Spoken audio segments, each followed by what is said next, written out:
그것만 갖고 여기서 차면 되지. 지금 다시 또 휴식 한 10분 됐습니다만 토론을 시작하도록 하겠습니다. 오늘 순서대로 우리 발표 자료집에 있는 순서대로 해서 이원준 박사님께서 먼저 토론을 해주겠습니다. 안녕하십니까, 이원정입니다.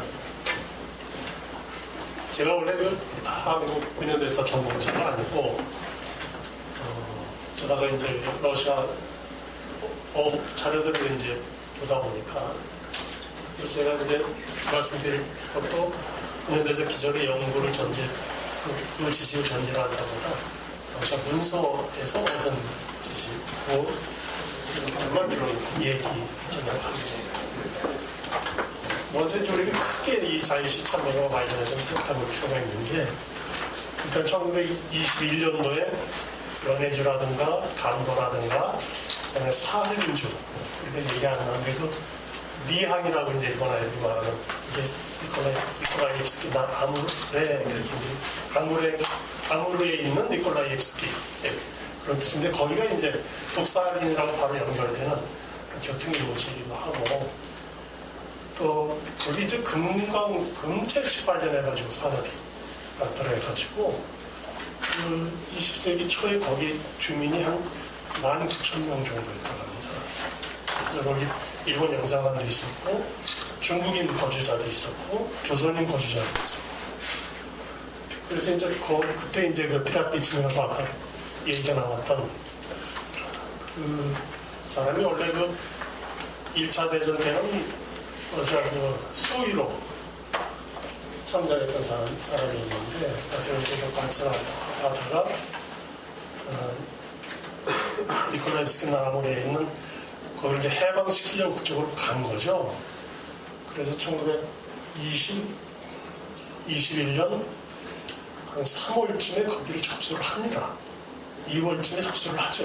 20년, 1920년. 21년. 20년인가? 1920년. 1920년. 1928년 접수를. 네, 맞죠. 잘못했습니다. 죄송합니다. 그런데 이제 3월 달에 이제 당시 거기 주둔하고 있던 일본군하고 이제 충돌이 발생해서, 그때 트라피진 자신이 대퇴부에 총상을 입기도 하고요. 이제 그 소식으로 이제 4월 참변 아까 이제 말씀하셨던 4월 참변이 시작되고 또 이제 그 리항 쪽에 일본군이 이제 공격해 온다는 소식이 들리면서 그들이 후퇴를 하게 됩니다. 근데 후퇴하는 과정에 그 트라피진이 그 니콜라이브스키 나라에 있는 거의 주민들을 거의 다 학살하다시피 했어요. 심지어 같이 이제 그 철수하자고 얘기했을 때 그걸 거절한 사람들조차도 다 학살하고 거기 있는 뭐 영사관이라든가 자꾸 일본인들이 거기 와서 아무것도 도시 시설을 사용할 수 없도록 완전 촉발시켰다고 본인이 그렇게 얘기를 했으니까 그래서 대체로 이제 세 그룹들 그래서 이제 사할린주에서 활동하던 바길리아를 중심으로 소위 미항부대라 말하기도 하고 뭐 사할린 발사 이렇게 말하기도 하고 그 그룹파가 하나 있었고 그 다음에 연해주에서 활동하던 부대들 그 다음에 간도에서 활동하던 부대들 이들이 이제 20년 후반부터 그 자유주의 쪽으로 이제 모여들기 시작하는데 지금 현재 제가 확인한 거는 누가 어떤 이유로 한인 부대를 좀 모았는지 저는 그건 잘 모르겠어요. 그래서 유선 확인을 못하게 됐는데 그래서 가장 이제 무기도 많이 가지고 강력했던 부대가 아마 바길리아가 이끄는 사할린 쪽에서 활동했던 부대가 아니었나 이렇게 한번 해봅니다. 그래서 일단 이 내용을 보면 제가 조금 잘못됐다고 하는데 자유시장변은 이제는 무장해제를 거부하는 무장해제 문제를 둘러싼 가운데 이제 그 관련돼서 생겨난 이제 비극이다 이렇게 제가 얘기를 했는데 그게 아직은 일반적 설명은 아닌 것 같네요. 지금 발표하신 분들 얘기 들어보니까. 근데 문서로서 보면 이제 저렇게 저한테는 이제 비춰집니다. 그래서 가장 기본적으로 우리가 이제 얘기를 시작할 때, 그때가 6월 29일, 자유시장은 바로 하루 후에, 쇼리 셰프가 이제 이민혁명을 총사령관으로 자유시절 사퇴된 보고가 있거든요. 그래서 그거를 제가 인용을 했는데 그 인용은 대부분 다 동국대에서 예전하고 러시아면서 보는 제 식사원에 다 들어 있습니다. 근데 저런 거를 보면 저희들이 예전에는 약간 좀 뾰족한 데가 있었던 사람이라 안 그랬는데 요즘에 저런 거 보면 마음이 참 안해지고 그러는 게 나이 들어서 그런가 좀 그런 것 같기도 합니다. 근데 이제 저 내용은 그 사태가 벌어졌을 때 기본 상황이니까 우리가 한번 읽어봐도 괜찮을 것 같아요. 제가 또 할 말도 많이 있지도 않고 그래서 그것을 읽겠습니다.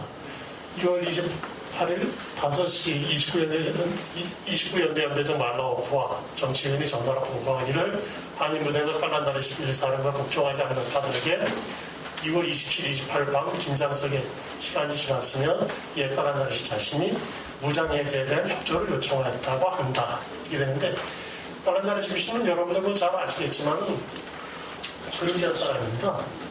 그루지아 사람이고 원래 그 사회문명을 하다가 일부쪽에 유배 생활하다 거기서 이제 시오령목 87년 혁명을 맞으면서 거기서 이제 무장부주의단 전대를 만들어가면서 사실 시작하게 되는데 까라다리 씨가 원래 이제 그 볼셰비크는 아니었지만 그쪽에서 볼셰비크 협력하는 가운데 작전에 이제 역사 속에 이제 등장하게 된 인물이고 1920년도에는 러시아 공산당에 가입을 합니다. 입당을 하기 때문에 사실은 좀 문제가 되지는 않는데 까만다리시 사령부라고 이제 얘기가 되는 게 그때 물론 바로 얘기가 되겠지만 자유시에 모여있는 한인들 그 부대들 사이에서 서로 우리가 군권이라는 말을 하지만 서로 이들을 누가 지휘할 것인가를 두고서 굉장히 이제 그 갈등이 벌어지니까 제3자 다른 데는 이제 전투적 경험도 있고 부대를 지휘하는 능력이 있다고 여기지만 제3자 까나다리 기술을 어떻게 보면 초빙한 거죠. 제가 문서로서 볼 때 저 일을 한 사람은 아마 슈마츠키가 아닌가라는 생각이 좀 듭니다. 그래서 이 슈마츠키나 이 까나다리 씨가 이제 고려혁명군이라는 얘기가 나오는데 저 고려혁명군은 전체적으로 그 자유시에 모여있던 한인 부대들을 전부 다 총칭하는 얘기입니다. 그리고 이제 또 얘기가 되겠지만 그 고려혁명 군정의회라는 그런 얘기가 나오는데 이게 우리 임성원 선생님도 그런 얘기를 했지만 토론했지만 군정의회라고 하는 게 사실은 혁명군사회의라고 일반적으로 소비에트에서 말해주는 것으로 혁명군사회의는 고려혁명 군정의회라는 말 다시 말해서 고려혁명 군사회의 이 말에는 뭐냐면 혁명군사회의가 독립된 어떤 그 부대에 대한 지휘부입니다. 지휘부. 그리고 이 혁명군사회의라는 말이 들어갔을 때는 그냥 지휘가 아니라 그 징발권이라든가 군사 재판권이라든가 이런 걸 다 가지고 있습니다. 그리고 그 회의에 참여하는 사람들이 뭐 숫자에 따라서 많으면 한 서너 명, 적으면 서너 명, 만 7명까지만 일반적으로 이제 들어간다고 하는데, 한인 부대를 고려혁명군으로 통칭하면서 고려혁명 군정의회, 즉 혁명군사회라는 말을 썼다는 것은 한인들로 독립된 어떤 부대를 만들겠다는 의사표시이기도 한 거로 좀 이해를 합니다. 그래서 아까 이제 잠깐 보면 칼란다리스가 자기 요구를 말했다는데 거기에 자유시에 모여있는 그 한인 부대 모두 자기에게 복종할 것을 요구를 했는데 일부가 복종을 안 했다는 거죠. 그래가지고 지원을 요청했다는 말이 나왔는데 아까 그 인형만 앞으로 좀 잠깐 보여주시죠. 맨 위로. 여기 또 얘기했던 그래서 29연대장 나가보는 공격을 시작하는 명령을 내렸다. 14시 20분에 수라제프가 불합 뒤편의 도살장 우익에는 500명에 달하는 칼란다르시 부대의 전열이 이 500명이 쉽게 말하면 고려혁명군 즉 한인 부대들 중에 칼란다르시의 지휘에 동정하는 쉽게 말하면 우리가 일반적으로 이들이 이제 어디죠? 상해 파마를 무슨 파는 거지? 자유시 보병대대하고 이르크츠크. 이르크츠크 다라고 이제 보여줄 수 있는 그런 건데, 그리고 좌익 중앙부에는 150명의 예비대 포함 1000명에 달하는 29연대 보병들이 위치하였으며, 이들은 수라제프가 불악의 진을 치고 있는 1500명에 육박하는 한인 부대를 향해 진격하였다. 동시에 제3호 장학파임이 후방에서부터 움직였고, 기병중대는 바르다곤에서 나오는 부상에 있었다. 한인들은 처음에 기관총과 소총으로 한인들이 시작하였다. 이게 이제 뭐냐면 그 소위 사한인 부대 를 얘기하는 겁니다. 수라제프강에서 후퇴하는 한인 부대는 세 방면을 하다 조종했다. 일부는 제야강의 섬으로, 일부는 바르다곤으로 가는 길을 따라 도망쳤으며, 일부는 부대본부와 함께 묘지 쪽으로 후퇴하였다. 그곳은 아직 반도들의 완강한 저항이 있었지만 그들은 20시에 충공 공격을 받고 제압되었다. 22시에 섬에 대한 기관총과 대포 사격이 개시되었고, 저항하던 마지막 한인들이 23시에 섬에서 항복하였다. 모든 한인들은 무장 해제되었고, 전쟁 포로로서 밤에 세 곳에 분산 배치되었다.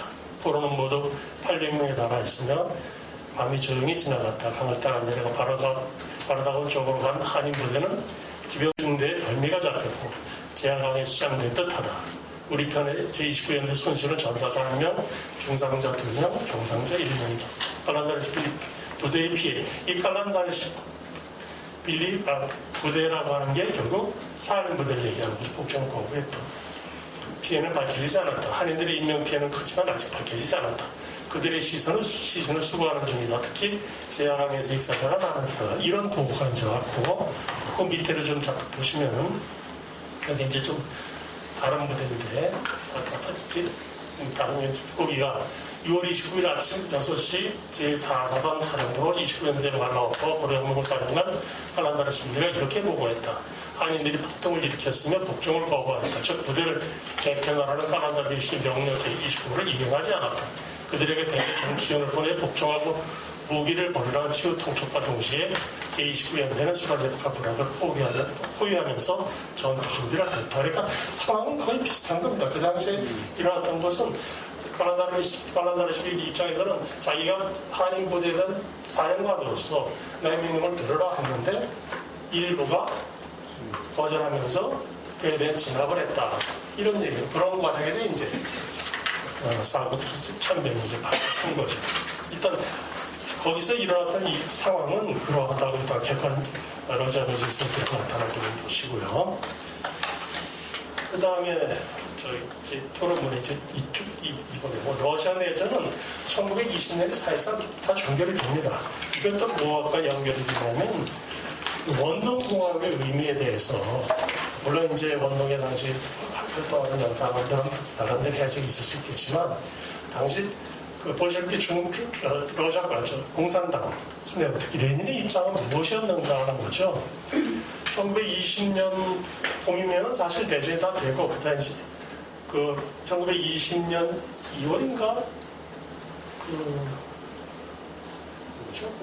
이르쿠츠크에서 이제 꼴차크가 이제 처형되고 그 백군이 이제 크림반도에서 이제 백군 자연사력이 이제 들어가 있었는데 브랑겔 지휘하는 거기서 이제 거의 소탕이 된 거고 그 다음에 폴란드와의 전쟁이 1920년 여름부터 시작이 되는데 그러니까 소비에트가 원동의 군사 문제에 사실 집중을 하게 됩니다. 20년 봄만 돼도.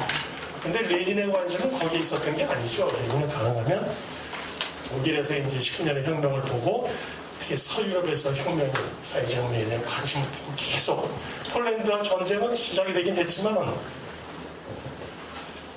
저게 전쟁 성격이 나중에는 20년 가을에 가면 베를린으로 진격하라는 명령까지 내려지게 됩니다. 베를린 혁명을 구원하기 위해서 이제 베를린으로 이제 이런 부부가 등장하게 되는데, 그래서 약간은 원동 쪽은 조금 관심이 덜 했는데, 그때 이제 일부 사람들이 원동을 이런 원충국 같은 형태로 운영하는 좀 일본과의 어떤 관계 속에 좀 더 유리할 수 있지 않겠는가 하는 제안이 있었고, 레닌이 그것을 승인했고 그랬다는 거죠. 근데 사실상 그게 이렇게 진지하게 된 것 같지는 않아서, 심지어 그 트라피친 같은 경우도 레닌에게 항의 편지를 냅니다. 이건 이렇게 우리가 꼼수를 내봐, 이거 아무것도 안 됐는데 왜 이런 짓을 하냐. 이게 트라피친 직접 레닌에게 보낸 서한이 있습니다. 그러니까 우리가 원동공업에 대한 여러 가지 논의 같은 거는 지방 쪽에서는 물론 뭐 여러 가지 말들이 있긴 했지만, 근본적으로 봤을 때 그게 심각하게 소비에트 사회에서 보내는 사람은 아닐 수 있다, 이렇게만 생각을 해두시죠. 그리고 이제 21년 1월부터 원동공학 쪽으로 들어오는 한인 부대로 이제 무장 해제하라는 명령이 내려지게 되고, 그때 이제 특별 사림 빨치산 부대를 편성한다는 계획이 또 등장합니다. 이게 1921년 초인데, 이 산림 빨치산 부대라는, 왜 산림의 이름이 잠깐 등장하는가를 제가 이제 그 문서를 보면, 이게 이제 바길리아 부대가 이제 무장력도 강했고 중심에 있었고, 또 일찍 그 자유시 쪽에 와가지고 주둔하고 있었기 때문에, 그들이 이제 중심이 됐기 때문에 저런 일이 붙지 않았는가 싶었는데, 저 특별 사림 빨치산 부대 어떤 등장한다는 계획은 항상 한인부 그리고 이제 제2군 쪽으로 연결된 그런 계획이라고 보여지게 됩니다. 근데 1921년 3월에 가면은 제5군 군사혁명회의가 한인 부대를 통합해서 달란다를 시키지 말기자는 내용의 전문을 A에게 보내게 되는데, 왜 갑자기 5군 군사혁명회의냐면 슈메아츠키가 군사혁명회의 위원입니다. 그렇기 때문에 5군이 동의되지 않았나 싶고요. 근데 5월 중순에 이제 한인혁명 세력을 이 사령관으로 임명된 카나다르 시필리가 류동열 최고로 등과 함께 치타에 도착하게 되고, 이들이 이제 사령관으로서 자기 역할을 하겠다는 의사표시를 하게 된 거죠. 류동열은 여러분들 아시죠? 최덕신 장인. 네? 그리고 밑에 참고로 이제 아까 고려혁명 군정의 그 얘기, 이것이 아마 당시 이제 고려인들이 그 당시 참여자들이 저렇게 이제 표현을 했기 때문에 저런 용어가 나오지 않았나 싶었는데, 실제로는 이 혁명 군사회의, 이것이 이제 하나의 실질적인 큰 시스템으로서 우리 요즘식으로 보면 계엄하고 좀 비슷하지 않을까 싶기도 한데, 맨 위에 있는 것이 바로 공화국 혁명 군사회의. 혁명 군사회의지, 공화국이 들어간 것은 당시 소비에트 공화국을 얘기하는 겁니다. 그 다음에 그 밑으로 와가지고 무슨 전선에도 이제 최고 혁명군사회의가 있고, 함대도 있고, 기타 군부대 혁명군사회의가 수립이 되어 있는데, 저기 참여하는 사람들은 군 관련 사령관들과 당 관계자들, 이런 사람들이 참여했다고 합니다. 그리고 이제 맨 고위에 있는 공화군사혁명회의 의장이 바로 트로츠키였고, 저가 수직적인 유계적 체계로 구성되어 있었다, 이렇게 이제 볼 수 있죠. 그래서 그 장관 그런 데 지켰던 것 참변이 있었고, 21년 8월에 가면은 끝난 다음에 고려혁명 군사대를 순회로는 고려혁명군은 197구로 이동하게 됩니다.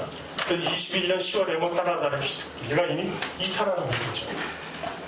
저건 아마 관심 이런 것 잘 모르겠고, 오한문과의 어떤 갈등 얘기도 많이 나오는데, 그래서 고려혁명 군사회의가 해산되게 되는데, 이건 뭐냐면 한인을 중심으로 한 독자적인 어떤 무장 세력, 독자적인 군대를 만드는 걸 포기해버리게 되고, 한인들은 뭐 당시 인민혁명을 일부러 이제 편입시킨다거나 뭐 이렇게 되는 거죠. 그래서 1921년 11월에 가면 보병여단으로 되다가 제5군 군사혁명회 시베리아 군강부에 집속 예속됐는데, 22년 3월에 가면 여단이 한인 독립 보병연대로 재편이 되게 됩니다. 그러면서 이제 묘가 내려지게 되고, 한인들이 어떤 용도가 조금 좀 달라지게 되는데 제가 이제 말씀드리고자 하는 것은 여기까지고 질문에 대해서 이제 간단한 얘기만 몇 가지만 드리고자 합니다. 그 첫 번째 우리 보면 그 러시아 내정기 극동적 볼셰비키 정책과 동행했던 자유주의 창변 제공 이 문제에서는 그때 원동공학의 어떤 그 아이디어가 여기 아우마토프 뭐 등 이렇게 나왔다는 건데 러시아 문서로 확인을 해보니까 이 아이디어는 원래 그 러시아 볼셰비키 공산당 중앙의 시베리아국에 있던 이반 스미르노프하고 알렉산드르 크라첰초코프하고 이들이 아마 처음에 제안을 하고 그 다음에 레닌의 승인을 받고 아마 그렇게 됐던 것 같으니까 한번 확인을 한번 해보시죠. 그 아이디어가 어떻게 된 건지. 그리고 두 번째 자유주의권 항의 무장 세력의 동향과 대응 이 부분에 있어서는 완주 출전 가능성이라는 측면에서 보면 별로 그런 계획이 없었던 것 같다 이런 얘기가 있었는데 이 문서를 보면 어떤 말이 나오냐면 총사령관 A가 제2군 사령관 파브로케 보낸 전문 문서를 보면 한인 사할린 부대는 코민테른 정권의 슈마츠키의 관할로 옮겨졌다. 부대장으로 알란다르시피가 임명되었는데 그는 한인 정치 일꾼 및 200명의 한인과 함께 이를 구축해서 이곳에 도착해야 하며 그런 다음 사할린 부대는 작전을 통해 만주를 거쳐 한국으로 갈 것이다. 깔란다르시 도착 때까지 농민들과의 충돌을 피하기 위한 모든 조치를 취해야 한다. 그건 아까 얘기했듯이 이제 당시 자유주의 주도하고 있던 한인 부대와 농민들과 어떤 갈등 문제 때문에 이런 얘기 나온 거고. 그러니까 처음에 이 고려혁명군이라는 어떤 그 부대 명칭에서 우리가 직접 할 수 있었듯이 이 한인 부대를 이렇게 재편하려고 했던 것은 만주, 조선으로 가려고 했던 계획이 있었는데 그 이후에 이제 원동의 상황이 변하면서 또 이제 자유참변을 거치면서 계획의 수정이 가해졌다고 보는 것이 합리적이지 않겠는가. 이게 이제 제 생각입니다. 그 다음에 세 번째 이제 자유주의 참변 일전 논쟁과 관련해서는 여기서 이런 대목이 납니다. 자유주의 참변 논쟁을 거치면서 우위를 정했던 상해파는 베로니 오진스키 대회와 국민대표의 청중조정을 낼 수 없었다. 한국의 독립을 쟁취하기 위해 소비에트 러시아의 지원과 응원을 얻으려던 상해파와 그다음에 러시아 내 공산주의 한 부분을 대리했던 러시아에 대한 한인들이 이를 구축하는 상당한 간격이 존재했다. 이런 말씀을 하셨는데 물론 이제 그들 사이에 어떤 그 치열한 어떤 언쟁 내지는 뭐 물리적 충돌 이런 것까지 있긴 했지만 과연 이게 진짜 어떤 노선의 차이를 얘기할 정도로 심각한 것이었는가 이런 저는 약간 좀 회의를 좀 가지고 있습니다. 제가 여긴 나왔지만은 이렇게 주파하게 상해파에서 정책 입장 차이를 이제 이렇게 볼 수 없다고 하는 거는 이게 제가 잘못 적었는데 1935년쯤 작성된 보고서가 아니라 제가 이거 저렇게를 문서로 확인 안 했는데 1932년에 그 조선의 혁명운동과 그 종파의 그 분파성에 대하여라는 문서가 작성이 되거든요. 그게 뭐냐면 그 전현범 볼셰비키당 공산당 극동경각뷰로 위원들을 위해서 이걸 한번 봐라. 한인들이 어떤 그 사연들 어떤 의미를 갖는지 봐라는 분석 보고서인데 그거를 제가 직접 읽어보겠습니다. 지금 여기 보면 뭐 이렇게 집단 상해파 뭐든 다 뭐 화요회 뭐 탄압 이런까지 감행하면서 얘기를 하는 건데 이런 말을 합니다. 그 조직들은 공산주의 조직이 아니라 민족혁명 조직이었다고 생각한다. 그러니까 이제 한인 공산 그룹들 얘기하는 거예요. 그럼에도 불구하고 그들을 자기 당에 소속시키며 자기 당의 당원이라고 공표했다. 따라서 그 당들은 그러니까 그룹들이죠. 과장된 숫자로 코민테른을 기만한 것이 아니라 민족혁명 조직들을 공산당이라고 사칭했던 것이다. 이러저런 정당의 이와 같은 엄청난 수의 회원 절대 다수는 그중 많은 수가 부르주아 계급층의 민족혁명가들이었다. 이 당들은 노동자들의 당이 아니다. 요컨대 이 당들은 조선의 진정한 공산당이 아니다. 이렇게 되거든요. 그러니까 여기 보면 뭐 이르쿠츠크파든 상해파든 아니면 무슨 뭐 화요회든 모든 전부 다 이런 민족혁명가들이라고 보지 사회주의자들을 간주하지 않는다는 것, 이런 시각이 있다는 걸 생각하면서 물론 이제 이르고 주파 뭐 같은 파별로 엄청 대립도 있고 다툼도 있고 논쟁도 있었지만 우리가 100년쯤 지난 지금 이 시점에 와서는 그들을 좀 멀리 보면서 이게 동색이듯이 그래도 큰 차이는 무성생했잖아요. 그냥 우리 그 민족운동 헌신했던 지사들이지 않는가, 그런 점에서 좀 존경받을 만한 자격이 우리가 충분하지 않은가, 이런 생각을 미리 좀 따놨으면 좋겠다는 생각을 해봅니다. 네, 지사님. 네, 고맙습니다. 이게 작전대로 안 되고 이제 막 사실적인 거하고 논쟁적인 게 섞어서 다 말씀하셨기 때문에 구별 안 하겠습니다. 이제 이원영 선생님이 지금 첫 번에 인용한 수의적 국부 비분사령관, 이게 저는 이 문건을 본 것이 여러분들 이해를 돕기 위해서 말씀드리면은 이게 이제 자유참변의 이제 가해자 측의 병력하고 피해자 측의 병력을, 그래도 이게 정확한 건 아닐 수도 있지만 그걸 진격할 수 있는 건데, 가해자 쪽에서는 대충 여기 보면은 한 1,500명 되고, 병력수가 1,000명, 29년대 1,000명하고 다른 나라 시비리 소속 500명이 1,500명이고, 그리고 장갑차가 2대가 동원되고, 김하중대 1중대가 동원되고, 이게 사위에다 포기합니다. 그게 이제 가해자 측에 진압하는 쪽에 이제 병력이고, 그러면 이제 아까 이제 우리 송영원 선생님 그 이제 피해자 거기 이제 피해도 나왔습니다. 거기 이제 도대체가 피해자 쪽의 병력이 이쪽에 스라세트거나 여기 모여있는 데가 몇 명이나 되냐. 근데 그게 논쟁이 되잖아요.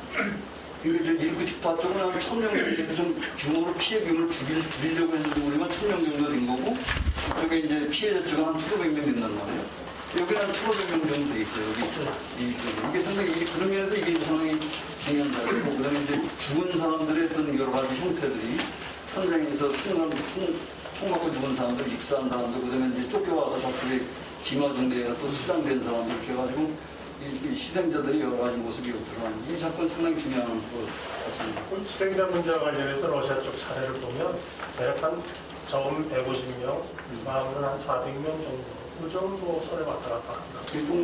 여기 똑같은 다른 데는 다르긴 다 여기 자료가 아니라 러시아 쪽 자료는 대충 그 정도에서 왔다. 그리고 이제 원동공하고 이게 상당히 중요한 문제인데, 우리 오세호 선생님, 이 원동공하고 사실은 이제 누가 먼저 제안했나, 이게 논쟁적이죠. 뭐 레닌을 지켜서 이기는 사람들은 레닌 했다는 것이고, 또 이제 크라치노츠코프 쪽 얘기도 나오고, 그다음에 이제 맨시비크나 서영명 쪽 얘기도 나오는 거고, 이거는 이거 오세호 선생님 간단히 의견있으면 나중에 말씀 좀 해주시면 좋을 것 같고, 이 송영원 선생님, 이게 이제 고려혁명군의 어떤 그 만주 이동, 이 문제 상당히 논쟁적이고, 우리 송영원 선생님 오늘 제기하셨는데, 이 문제는 임선영하고 이제 윤성원 선생님 관계된 것 같아요.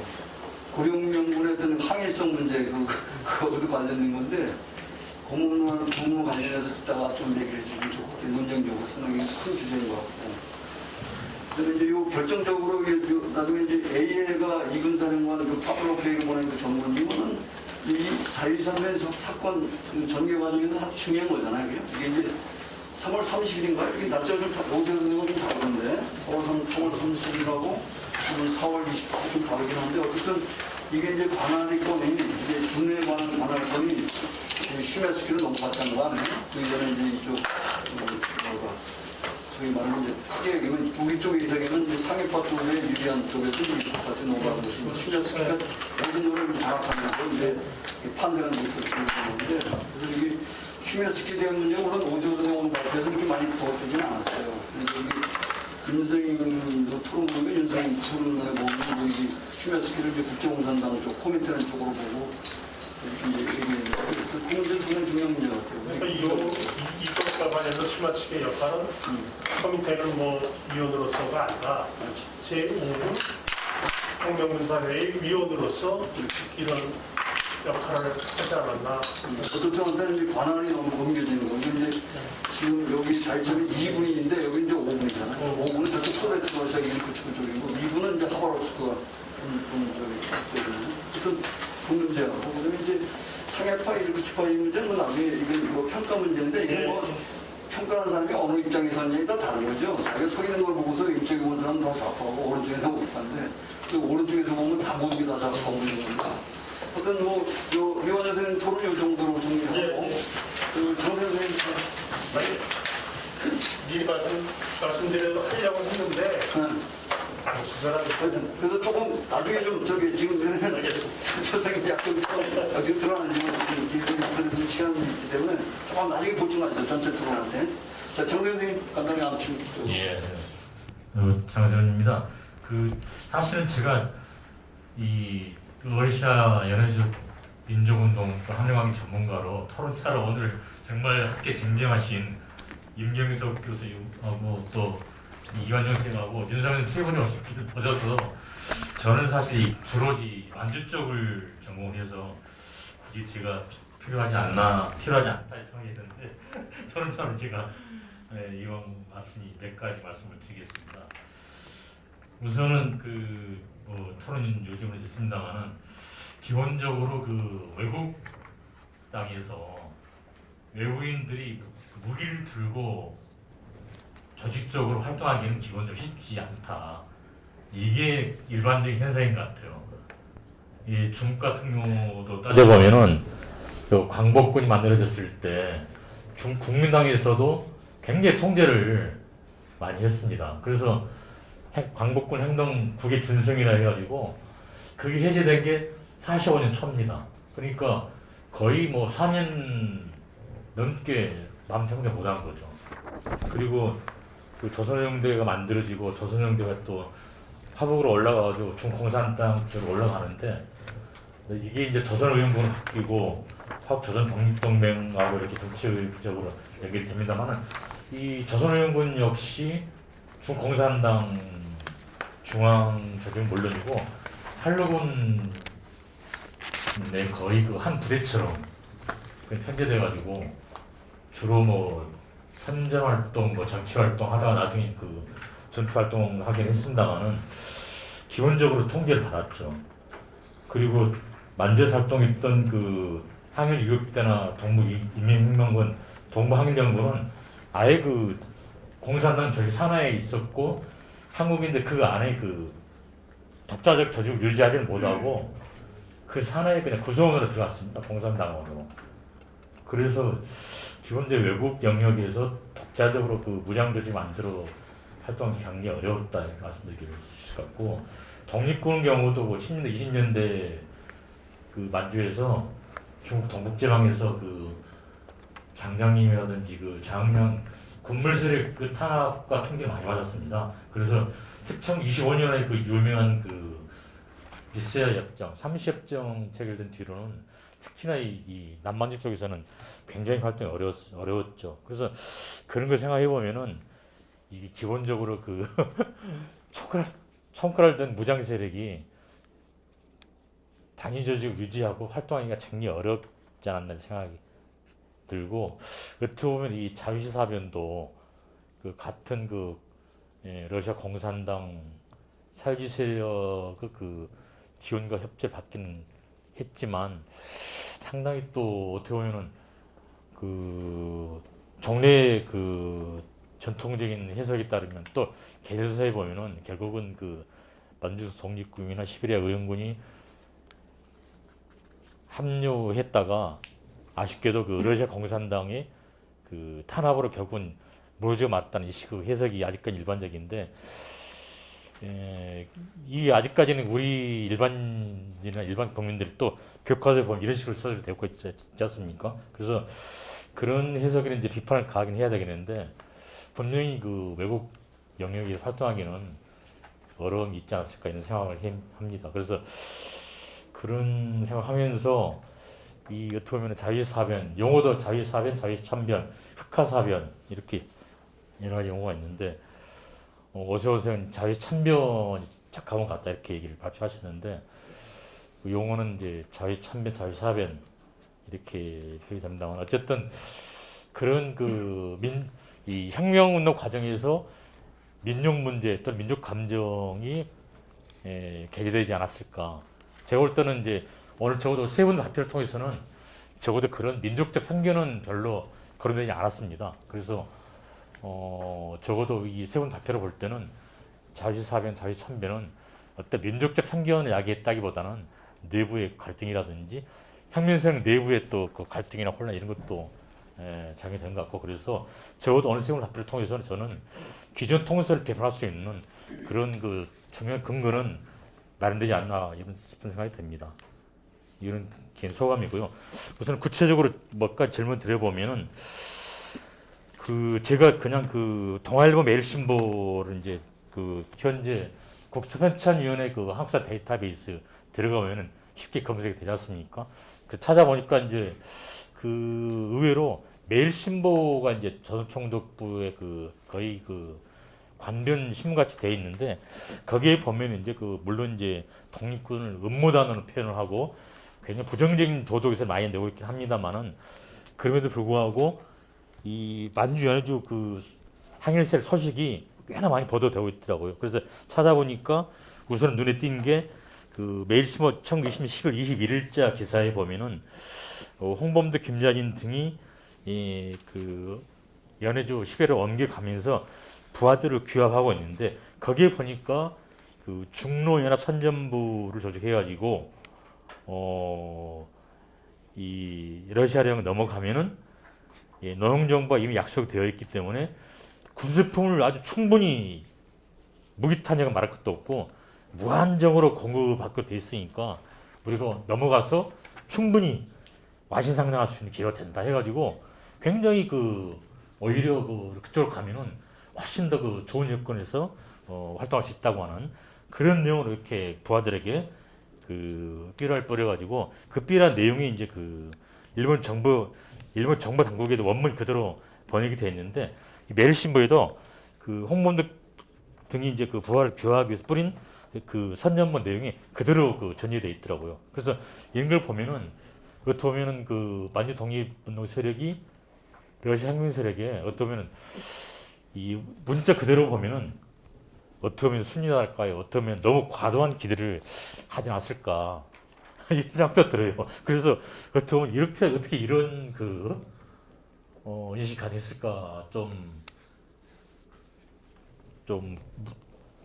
궁금해요. 왜 이런 그 환상적인 아마 이동희 등의 그 이동희 등 임시정부와 여기 혁명 세력과 그 밀약 그 공수동맹 이런 것이 아마 영향을 것 같은데, 이걸 어떻게 해석해야 될지 좀 이건 누구한테 질문을 할까 특정하지는 않습니다만은, 혹시 뭐 오세훈 선생님이나 아니면 뭐 우리 송 선생님 혹시 해석 의견 한번 말씀해 주지 어떨까 싶은 생각이 들고요. 두 번째로는 이제 그 흔히 한국사에서 그 러시아 시베리아 가가지고 이만해서 정말 놀랍게도 대한독립단이라고 하는, 또 일명은 대한총군부로 나오는데 이게 조직이 되었다는 설이 있어요. 이제 이 옆에 계시는 윤상훈 선생님은 그게 아니다고 일찍이 이제 반박을 했고, 김준혁, 김창순 선생님도 한국공산주의운동에서 일본에서 이거는 그 낭보, 그 허설인 것 같다 이렇게 의문을 제기해놨는데,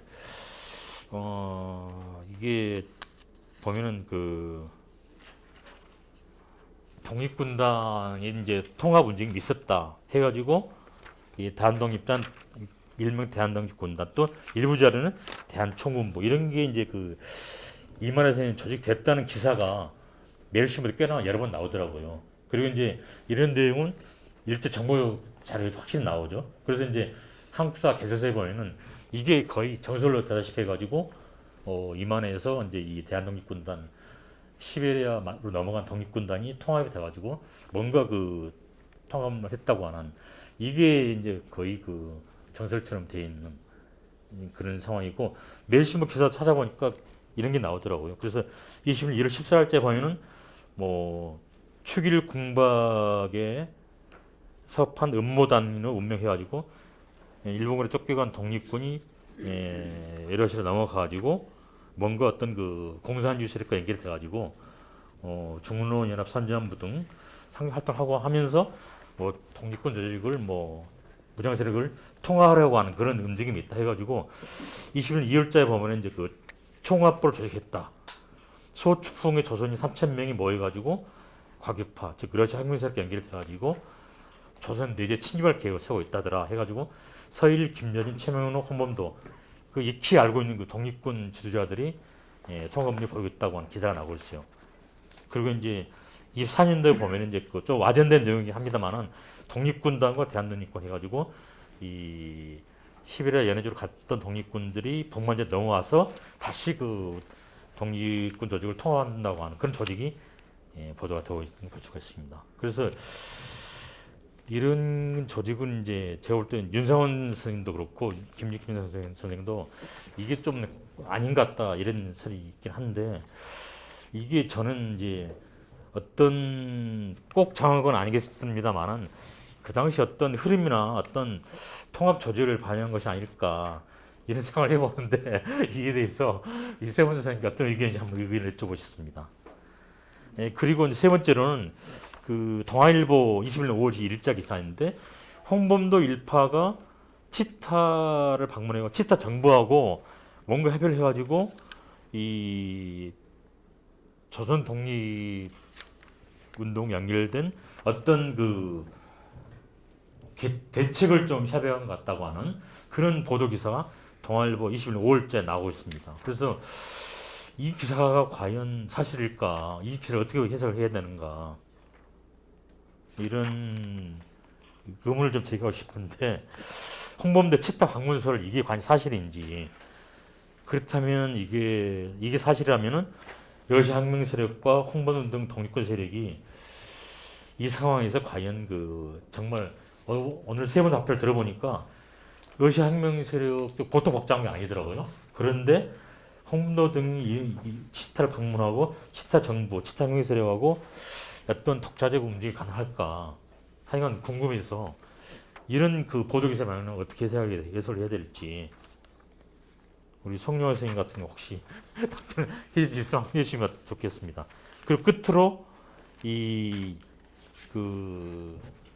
꼭 상해파는 아닙니다만은 그 한국 의병대 대표라는 이름으로 그 코민테른 집행부에 이제 말하자면 그 자유시사변에 해명 내지는 그 올바른 그 규명을 청구하는 이 허재욱과 이병채 명의로 된 이 보고서 이 내용이 그 우리 임경 선생이 낸 그 2003년도에 있는 한국 사회주의 기원에 이 보고서 내용이 사원이 실려 있어서 그걸 한번 정리를 해봤는데 알고 봤더니 이 내용을 윤상원 선생이 일찍이 한번 정리를 해봤더라고요. 근데 제가 그걸 모르고 보지도 않은 걸 정리하느라 꽤나 시간을 들였는데 판독본령은 동그라미로 되어 있는데 거기에 보니까 그 이병채하고 허재욱 그 의병대 대표가 이 자유참여 내용을 피해상을 좀 정리한 게 보이더라고요.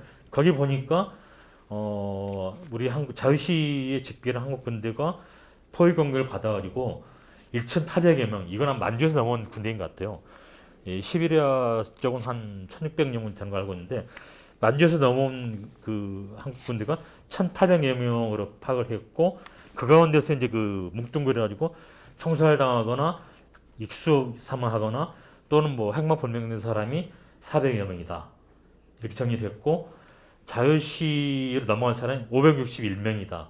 아마 홍범도 안무등 부대가 500 이 정도 된 것 같아요. 그리고 체포된 사람이 1,000명 정도에 달했다.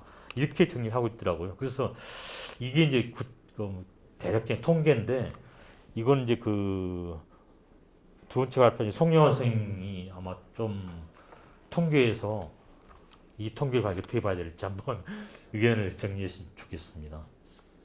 그리고 이제 끝으로 그 허재욱과 이병채는 이제 그 허재욱은 구한국군 장교 출신이고 이병채는 이제 그 각주 3회 보시면은 그 정말 재밌는 분인데 이분을 제가 추적을 해보다가 이제 끝에 종적을 이제 알 수가 없어서 말았는데 이분은 그 전라남도 고흥 앞바다 백일도라는 섬 출신이고 그 재미있게도 허위 의병자와 같이 활동하다가 그 고향을 돌아와서 고향에 그 고흥 3.1운동에 참여를 했죠. 그러다가 북조로 올라가지고 홍범도의 대한독립군 그러니까 참모로 활동을 한 사람입니다. 그래서 이제 같이 아마 그 러시아로 넘어간 모양인데 그런데 참 묘하게도 이병채는 홍범도 대한독립군의 참모로 그 20년도에 그 대한독립군이 유고문이라고 하는 그 선념을 만드는데 그때 보면은 이병철은 대한독립군 참모로 분명히 박병철하고 같이 참모로 이름이 명기되어 있습니다. 그런데 이 사람은 그 자유시에서 홍범도 같이 군중의 측으로 가담하지 않고 남아 있다가 이 허재욱 군대와 같이 큰 피해를 입게 되죠. 그래서 이제 궁금한 거는 개인적으로 보면은 허재욱과 이병채는 이제 홍범도하고 굉장히 가까운 사람이었는데 이 사람들은 왜 군정우회치에 가담하지 않았을까? 나중에 보니까 임경 선생님 또 반대로 질문했더라고요.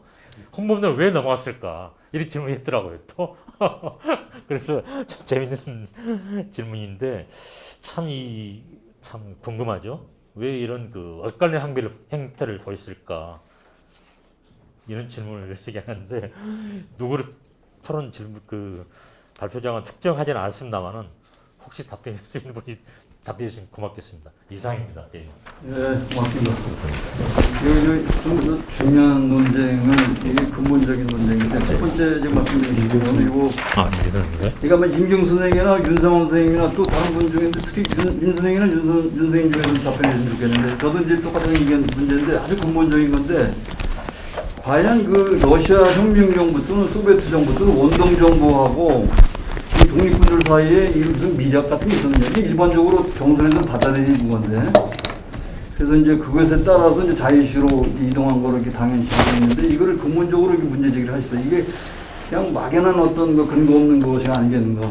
이 부분은 한번 아주 워낙 그 이제 일반적으로 인정되는 거를 근본적으로 문제 제기했기 때문에 이 문제를 좀 말씀해 주시면 좋을 것 같아요. 그리고 이제 그 김자진하고 홍범도 경우는 이제 사실 이게 이제 된 거죠, 그날. 그게 이제 실질적으로 배포가 된 거고, 그렇죠. 그다음에 중로연합선전부도 나온 거고, 그래서 두 사람이 이제 청산 전투 치르고서 이제 러시아로 넘어가기 직전에 밀산에서 이제 아까 지금 대한독립군단이나 뭐 대한총국부 이거는 뭐 지금 저도 이걸 좀 분석했으면 이게 해방 이후에 만들어진 신화죠. 그리고 이제 제가 볼 때는 이렇게 매일신문에 보도됐던 거는 이 자유시에서 있었던 통합운동, 무장운동에 그것이 이제 와전돼가지고 소급 적응돼가지고 넘어가기 전에 이 대한독립군단이 만들어진 것처럼 밀산이나 또 이만해서 그래서 이게 이제 학계 정설이 된 거죠. 이거는 분명히 고쳐져야 될 거라고 생각을 해요. 이 문제는 지나치게 우리 하기보다는 또 하나는 지금 홍범도 이 기타 방문 이거는 뭐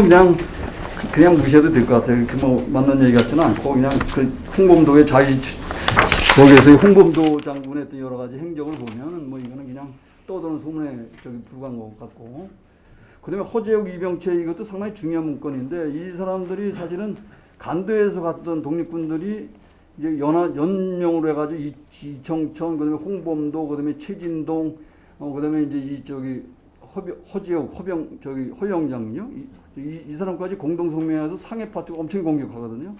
그 피해자들을 이제 황색 정객이라고 이렇게 비난하는데 이제 그 부분 관련해서 이 허재욱이 의금부가 사실은 봉오등 전투 당시에 홍범도 같은 부대를 형성했기 때문에 그 이병철이 당연히 허재욱의 측근인 이병철이 당연히 홍범도의 그 참모로 들어갔죠. 그런데 이 자유시 참변 당시에 지금 여기 통계에 따라서 우리 송영화선 정리에 따르면 이제 그 36명, 37명 현장에서 이제 총 맞고 죽은 사람들. 그 사람들 대부분 이 허재욱의 군대예요. 총군부죠, 총군부. 총군부라는 건 최진동 부대하고 이 허근 부대가 러시아로 넘어가기 전에 만들어진 게 총군부거든요. 북로독군부, 도독부하고 의기군부가 합쳐진 거. 거기에 보면 지난번에 우리 저기 자료 나왔지만 그 강영렬이라는 사람 있잖아요. 장 선생님. 그 사람이 이제 내가 여기서 보면은 나는 차마 붉은 군인이나 내 동족을 죽일 수도 또 그들에게 죽기도 애원할 수 없다. 자살한다고 하고 자청해서 죽었다. 그렇죠. 죽었다는 게 강영렬이라는 사람이거든. 젊은 19살인데 그 사람 총군부 소속이란 총군부 소속이죠.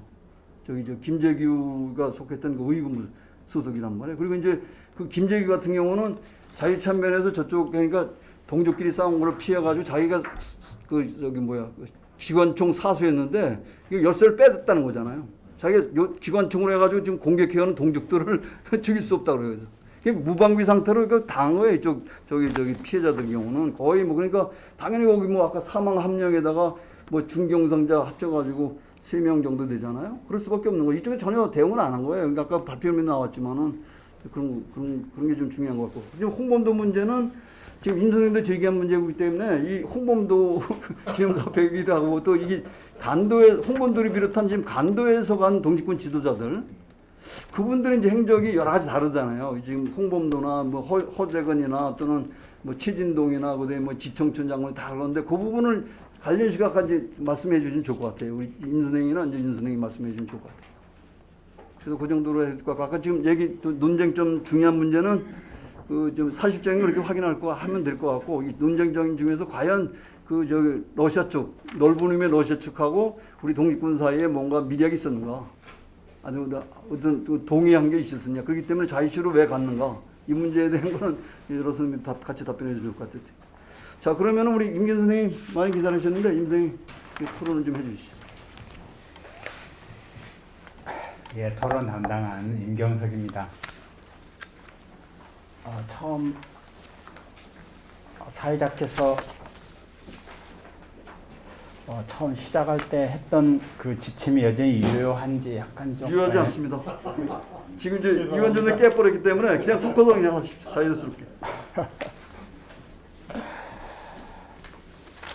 그래요. 자유롭게 한다니까 네. 저는 반 선생님 주문에 맞춰서 그 질문 내용들을 재조정을 했거든요. 그래서 세 사람에게 사실 확인과 관련해서 한 가지씩 가장 중요하다고 생각되는 것을 여쭙겠습니다. 그리고 나중에 시간이 허용이 되면 공통적으로 얘기해야 되는 게 자유시사변의 성격이나 원인 그런 문제 아니겠습니까? 그래서 그거에 대한 얘기는 애껴뒀다가 나중에 말씀드릴까 합니다. 그 자유시사변 100주년인데 이것을 흘려보내지 않고 그 의미나 아픔을 학술의 형식으로 이렇게 되돌아보자고 기획해 주신 데 대해서 특히 주최 측에 대해서 대단히 그 감사의 뜻을 전합니다. 저는 미처 생각하지 못했는데 솔직하게 얘기해서 그날에 그 희생된 사람들 그런 지금 적어도 몇백 명이잖아요. 희생된 사람들 입장에서 보면 얼마나 기쁘고 대견하겠습니까? 100년이 흘러서 사람들 사이에 잊혀지고 망각에 빠질 뻔한 그러한 억울한 이야기를 다시 되살려서 수면 위로 올린 데 대해서 얼마나 기쁘게 생각하겠습니까?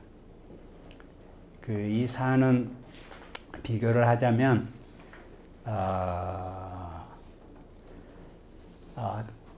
소멸에 관한 기록이라고 생각을 해요. 탄생, 그러니까 비유를 하자면 낙조입니다. 낙조, 해질녘의 아주 장엄한 노을 같은 그런 이야기인 것 같아요. 핏빛 가득한 온 하늘을 핏빛으로 물드는 그런 노을과 같은 이야기입니다. 무엇이 쓰러진 건가? 아주 비장하고 슬프고 그리고 곧 어두움에 휩싸이게 되는 그러한 이야기인데 제 생각으로는 뭐가 쓰러지고 있는 거냐? 독립전쟁이 쓰러지고 있는 거라고 생각해요. 우리가 3.1운동이라고 부르는 것을 약간 거시적인 관점에서 보면 1918년 1차 세계대전 종결 이후에 국제질서가 재편될 가능성이 형성이 됐을 때 식민지 피어갑 상태에 있는 한국 사람들이 두 개의 상이한 형태로 자기 자신의 상태를 개선하기 위한 집단적인 혁명운동을 일으켰어요. 제1단계는 만세시운동으로 표현되는 대중정치운동의 형태고 이것이 탄압에 의해서 거꾸러졌을 때 그대로 죽지 않고 또 하나의 행동 양상으로 무장투쟁이라는 행동 양상으로 두 번째 폭발을 일으켰었는데 그게 우리가 다 교과서에서도 오늘날 다 지적하듯이 1919년 말 임시정부가 한인사회당의 지도하에서 독립전쟁론 채택하고 그래서 독립전쟁이 시작됐다고 하잖아요. 그 독립전쟁이 20년 초에 시작이 되는 것은 우리가 잘 알려져 있고 많이 주목하는데 그것이 언제 끝나는가, 언제 소멸하는가에 대해서는 덜 주목하는 것 같아요. 제 생각에는 바로 19년 말 20년 초에 제기됐던 독립전쟁의 그 새로운 고조가, 조선혁명운동의 새로운 두 번째 고조가 바로 21년 6월 달에 자유시 사변으로 인해서 종언된다고 생각을 할 수 있다고 봅니다. 독립전쟁의 아주 장엄한 낙조죠.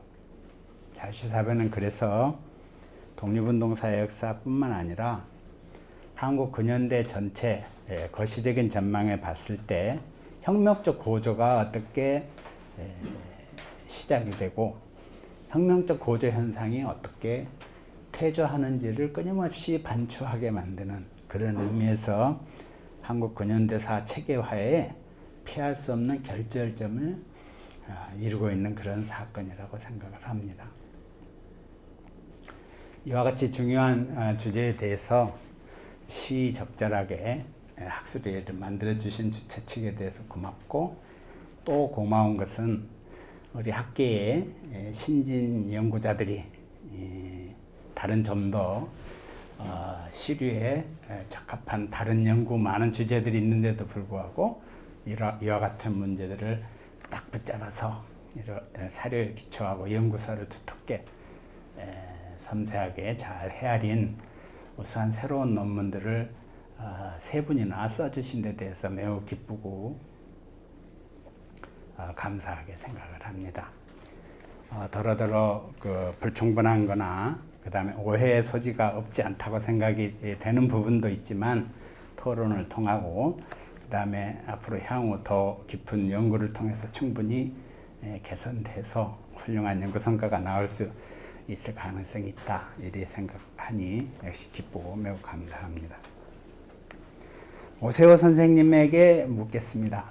여러 가지 물을 게 많은데 한 가지만 여쭐게요. 진짜 궁금해서 묻는 건데요. 그 러시아 당 중앙정치국에서 완충 정책을 시행한다고 결정을 했습니다. 본인이 이미 잘 정리를 하고 있죠. 레닌도 그렇게 결정을 했고, 그리고 그거의 소산으로 완충공화국, 극동공화국이 완충국가로서 조직이 되지 않았나요? 그런데 실제로 극동지역에서 러시아 공산당의 간부들은, 여기에 이제 구체적으로 슈랴모프라든가 우리가 아는 오늘 거론된 많은 사람들 가운데 상당수가 완충 정책 반대의 관점에서 행동하고 집요하게 노력을 하고 있어요. 그러니까 완충 정책 반대파들이 지방당 간부직에 있으면서 반중앙 활동을 어떻게 할 수 있었는가 하는 의문이 듭니다. 레닌의 그리고 러시아 공산당 중앙의 완충 정책에 대해서 협력한 사람들은 크라스노쇼코프라든가 군부 내에서 A해로 대표되는 그런 그룹들이 명백히 극동에서 그것을 실천을 하는데, 그 반대편에 있었던 그런 사람들,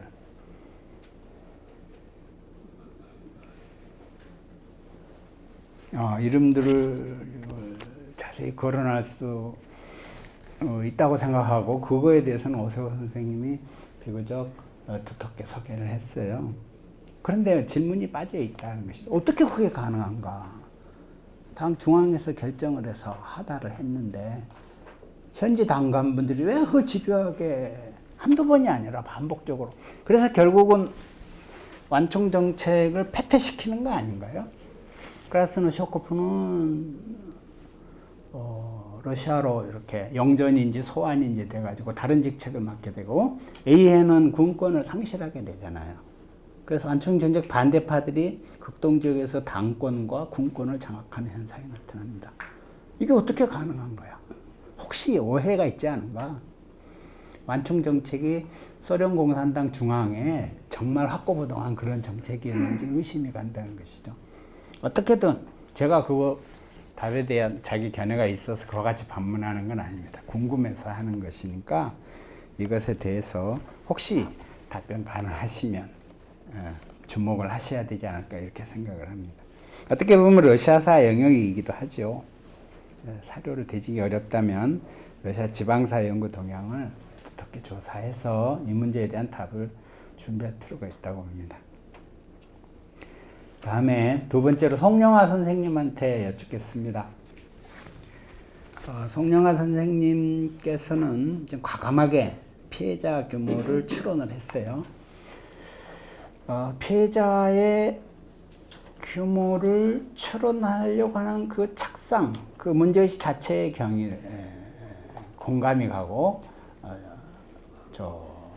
높이 평가할 수 있다고 생각을 합니다. 왜냐하면 도대체 피해자 규모에 대해서 너무 많은 견해들이 각 문헌마다 일치된 견해가 하나도 없을 정도로 전부 다 다른데 역사학자들이 그래도 가장 신뢰할 만한 표준을 만들기 위해서 노력해야 되지 않을까요? 그러한 문제 제기를 한 것으로 봅니다. 지금 이제 여기에 이러저런 근거들에 의해서 총 병력을 1,420명으로 추산을 했고 사망자 270, 포로 900, 행방불명 250으로 이렇게 이제 최종 잠정 판단을 했는데 이 판단의 디테일에 대해서는 다른 생각을 가질 수도 있는 것 같아요. 다른 좀 더 디테일한 특히 러시아 문서 자료에 의거해서 좀 더 디테일한 다른 결론을 내릴 수도 있다고는 생각하는데 일단 이런 시도 자체가 존중되고 연구자들에서 더 집요하게 이게 천착돼야 되는 문제라고 생각을 해요.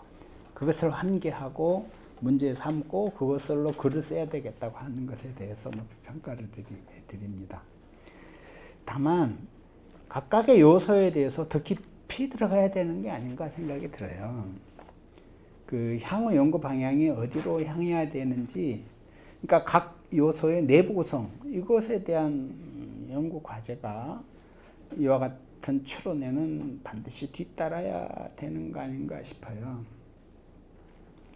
예를 들어서 포로가 900명이라고 하는데 900명이라고 900명이 어떻게 되는지, 그들이 어떤 운명을 처하게 되는지, 혁명 재판을 받는지 안 받는지,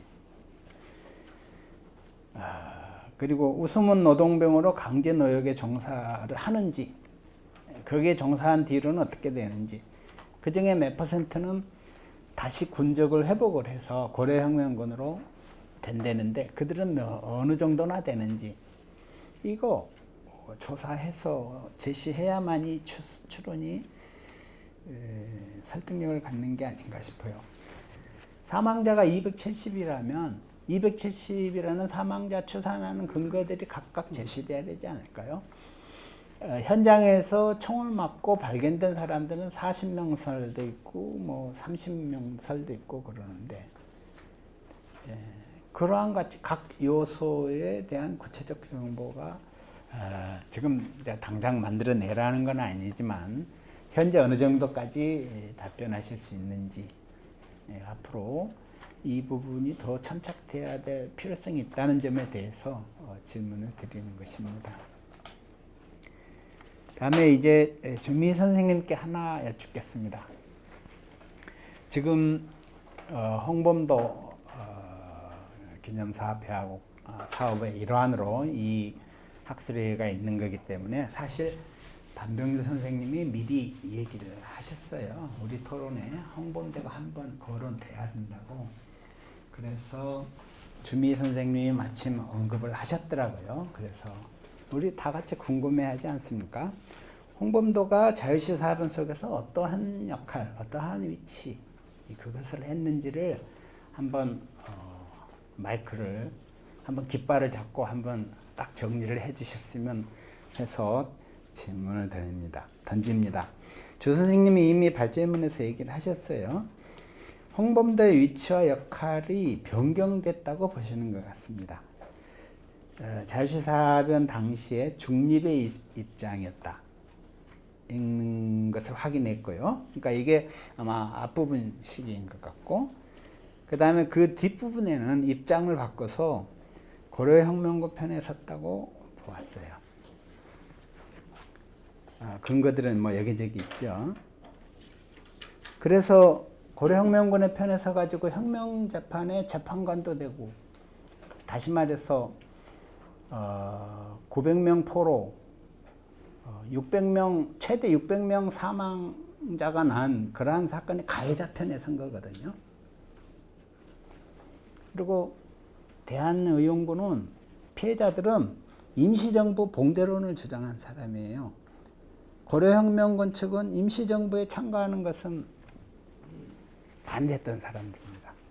그러니까 반임시정부 세력의 편에 선 거죠.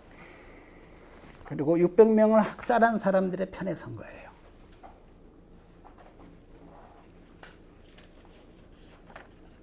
그래서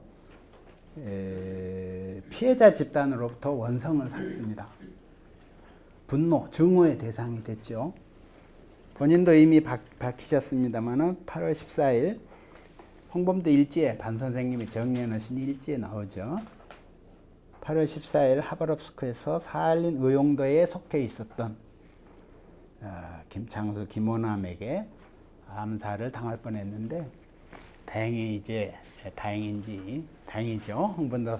홍범도 장군이 워낙 용력이 출중하셔서 오히려 이 두 사람을 제압을 해서 레닌에게서 받은 단총으로 그들을 사살했다 하는 정말 영화 같은 정말 무서운 얘기들이죠.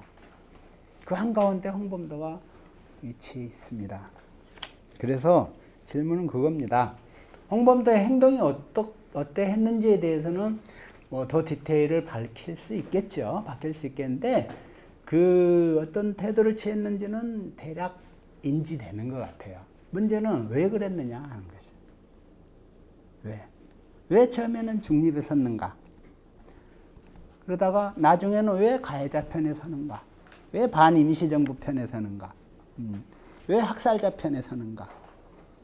혹시 그와 같은 표현에도 관점에 따라서 다른 표현이 가능하다고 생각하는데 그거에 대한 질문을 우리 역사학도들이 피해갈 수 없을 것 같아요. 그래서 거기에 대해서 혹시 고민하신 게 있으면 말씀해 주십사. 그래서 세 분 선생님에게 자유시사변 연구하는 신진 연구자 세 분에게 각각 하나씩 질문을 드렸습니다. 이상입니다.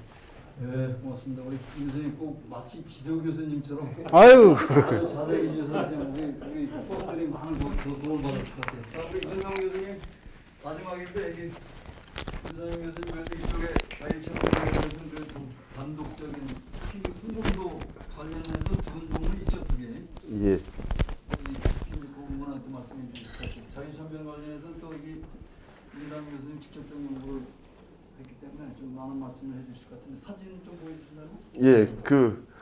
뭐 지금 시간이 이렇게 돼서 이제 끝나고 아까 말한 것처럼 우리가 본격적으로 토론을 할 수 있는 시간이 그래도 해야겠죠, 선생님? 예, 해야 될 텐데 그래서 뭐 발표했던 거에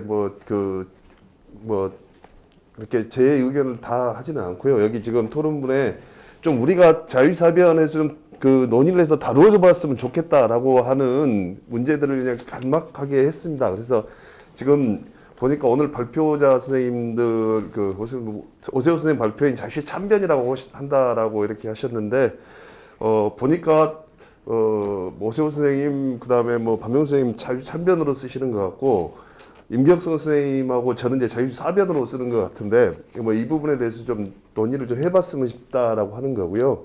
그다음에 특립 사할린 873부대, 우리 사할린 부대, 사할린 의용대라고 하는 용어하고 이게 대한의용군 어떤 것을 써야지 정확한 것인가라고 하는 좀 그 논의를 좀 해보고 싶다는 거고요.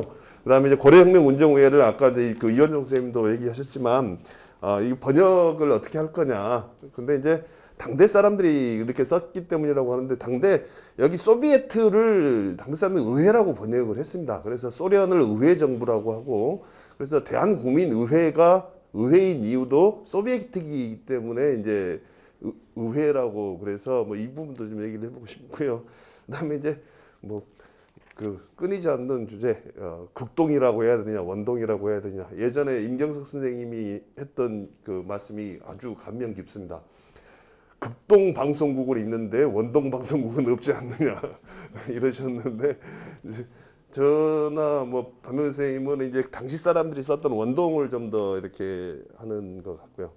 그다음에 원동공학 내 구성원 갈등 이제 좀 오세훈 선생님 발표를 해주셨습니다만, 크라스노 쇼코프하고 슈미아츠키 이게 러시아 공산당 극동국과 코민테른 원동 비서부의 차이이기도 하고, 크라스노 쇼코프가 원동공화국 수상이었을 때 슈미아츠키는 원동공화국 소비에트 의장이었기 때문에 이 러시아 공산당 쪽과 코민테른 그 당국자들 간의 좀 갈등을 좀 봐야 되지 않을까 싶은 겁니다. 그리고 니앙 부대의 성격 문제에 대해서는 니앙 사변이 학살이었는가라고 질문했는데, 저는 개인적으로 학살이라고 생각을 합니다. 뭐 거기 학살이 일어나게 된 역사적 배경이 있는 거고, 이제 그 여기서 송영환 선생님 뭐 제가 뭐 한인 부대 현지 농민과 마찰 이걸 뭐 다뤘다고 그랬는데, 이런 걸 한 적이 없는데 하고 찾아봤더니 이 자유시가 아니고 연해주에서 이렇게 최영호 암살 그 사건으로 했었더라고요. 근데 이 부분은 자유시 사변 당시의 문제는 좀 더 지금 그 제기하신 부분을 좀 살펴봐야 되지 않을까 싶습니다. 그리고 네 번째, 이제 이 자유시 사변을 부정적으로 묘사하기 위해서 등장하는 소재가 북노군 정서. 근데 북노군 정서가 안 간 건 아니고, 북노군 정서는 박두희가 데리고 갔었는데 김자진과 서일이 안 갔다는 부분입니다. 근데 이제 이게 아까 그 이완종 선생님께서 20년 1월에 무장해제를 시켰다고 하는데, 그때 그 무장해제 명령문은 이만해서의 무장해제였습니다. 그래서 그 이만해서 무장해제 때문이라고 보이기는 하는데, 이게 좀 자세한 내막은 모르겠고, 좀 이것도 좀 곰곰이 생각해 봐야 된다라고 하는 겁니다. 그리고 이제 대한의용군과 고려혁명군의 성격 문제였습니다. 근데 이제 뭐 고려혁명군의 성격 문제에 대해서 그 제가 이제 항일이 아닌 것처럼 했다고 뭐 제가 잘못 썼는 모양입니다. 근데 고려혁명군을 항일이냐 아니냐라고 논점을 잡는 방식 자체가 조금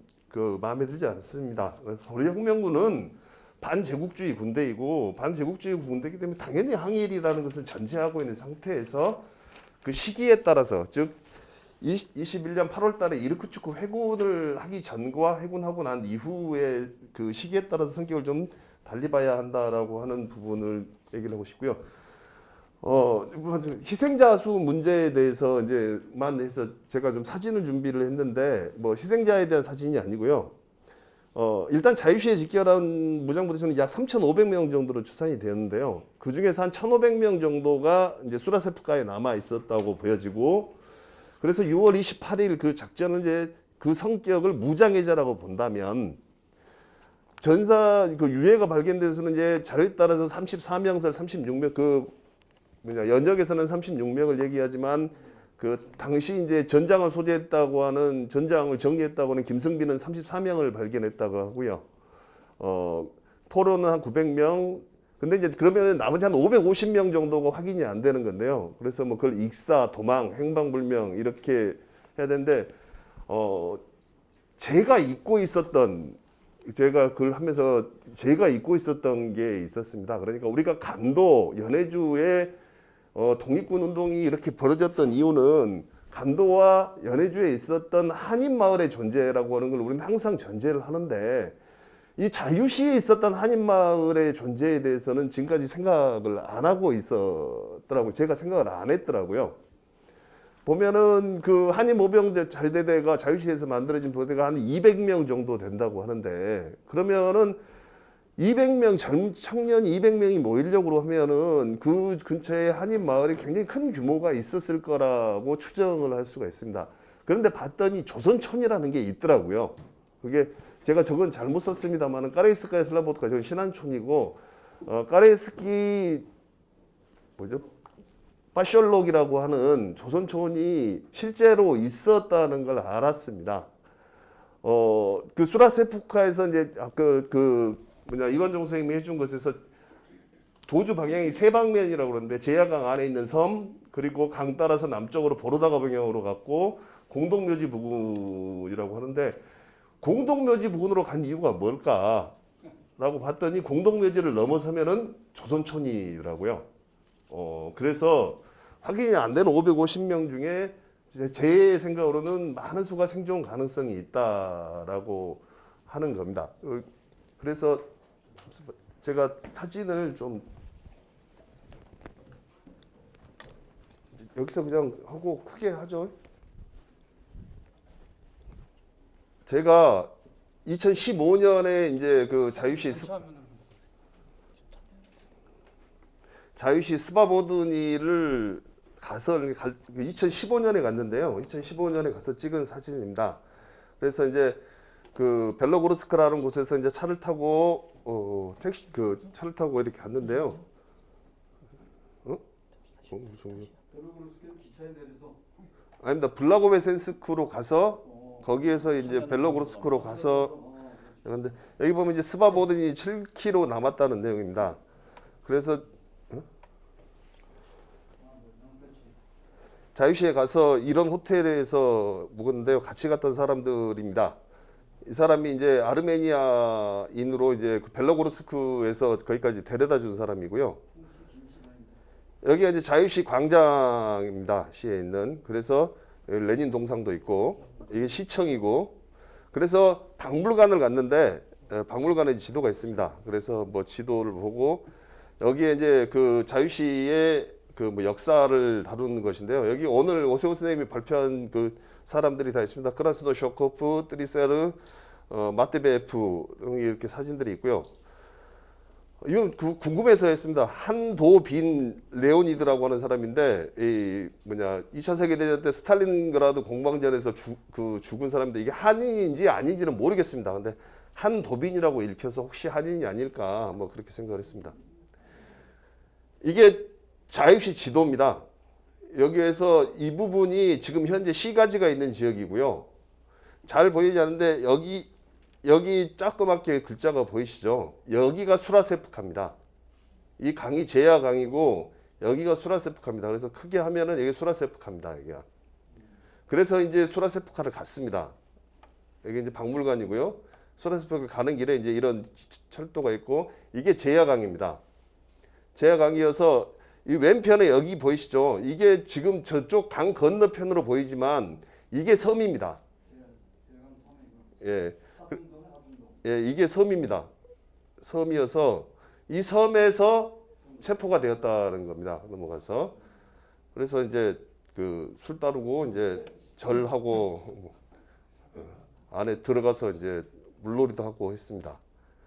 그리고 이제 수라세프카 평원 쪽으로 갔는데요. 가다 보니까 성 비슷한 이런 부분들이 좀 있더라고요. 근데 이제 이게 수라세프카 평원입니다. 예, 평원이고 굉장히 넓은 평원이 이렇게 있습니다. 저 멀리 이제 그 철교, 시베리아 횡단열차 철교가 보이고요. 예. 여기가 이제 여기 그 아까 하중대로 이렇게 넘어가는 곳입니다. 그래서 이런 수라세프카 평원이 있는데요. 여기서 잘 보셔야 될 게 이제 그 위치를 정확하게 알기 위해서 이 급수탑입니다.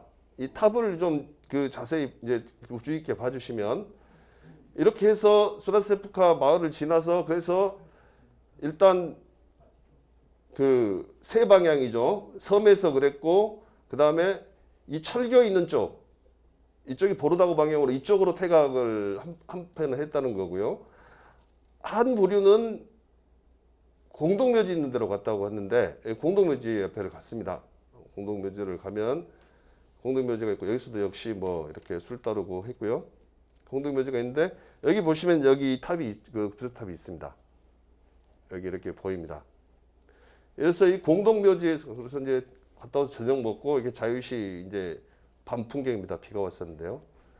다음 날이 이제 그 자유시 문서보건소로 갔는데 문서보건소 이렇게 조그맣게 있습니다. 가서 공부를 열심히 했다는 증거로 이렇게 했고요. 뭐 이런 문서들을 봤습니다. 이런 문서를 봤는데 여기에 이제 나시고로드 우리 도시라고 하는 책이 있는데 이 뽀뽀프라고 하는 이 사람이 쓴 책이라고 합니다. 근데 여기에 보면 이 오른쪽 이 페이지에 크게 하면 여기에 1937년에 한인들을 이주시킨 후에 마셜러 까레이스키 한인촌이 조선촌이 스탈 나즈바자 소베트 스킴. 그래서 소베트 마을로 바뀌었다는 겁니다. 딱 이 한 줄이 있습니다. 그래서 예전에 까레스키 파시올록이 있었고 그것이 강제이지 이후에 사베트스키 파시올록으로 바뀌었다는 겁니다. 그래서 이제 택시를 타고 이 사베트스키 파시올록으로 갔습니다. 갔더니 이게 협계열차보다 더 좁은 철도가 있고 거기에 이제 극동이라고 극동 달리바스토치나 스탄치아라고 하는 극동역이 있고 이 역 뒤편에 있는 이 마을이 지금의 이제 소비에트 마을 옛날 조선촌이었습니다. 이 뒷동산 그 산이 있고요. 이 마을입니다. 그래서 이 마을 여기 뒷산으로 올라갔습니다. 이 뒷산으로 올라가면 이 마을 뒷산에서 올라가서 이렇게 보면 저쪽에 보이시죠? 여기에 호수가 있고 여기가 마을이고요. 배산이 있습니다. 뒤에 산이 있고 앞에 들이 있고 그래서 예, 호수가 있고 여기 어디 더 가야 되나? 예? 한인촌의 묘지는 못 찾았습니다. 그런데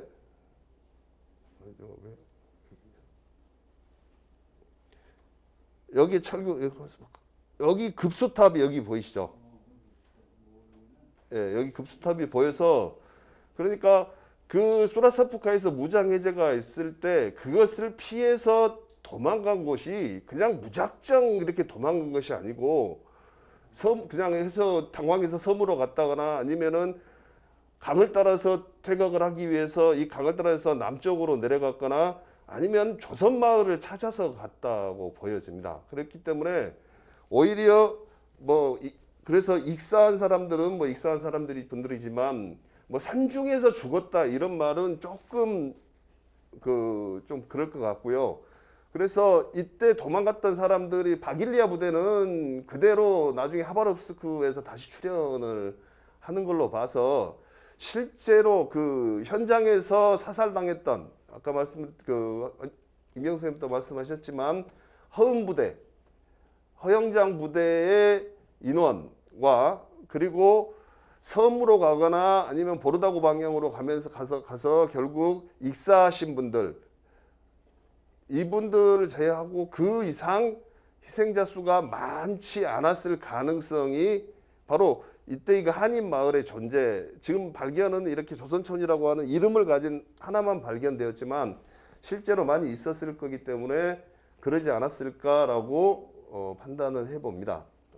그래서 여기 이제 역에서 이렇게 돌아오는 거고요. 여기 이제 스탄치아 스바보든이라고 해서 여기고 기차를 타고 다시 하바롭스크로 왔습니다. 그래서 지나면서 본 철교이고 제가 이걸 딱 준비를 했는데 아까 임경석 선생님이 노을 얘기들을 하시더라고요. 그런데 자유시를 떠나올 때 이렇게 노을이 졌습니다. 그래서 그렇게 했는데 이걸 끄고 네 아까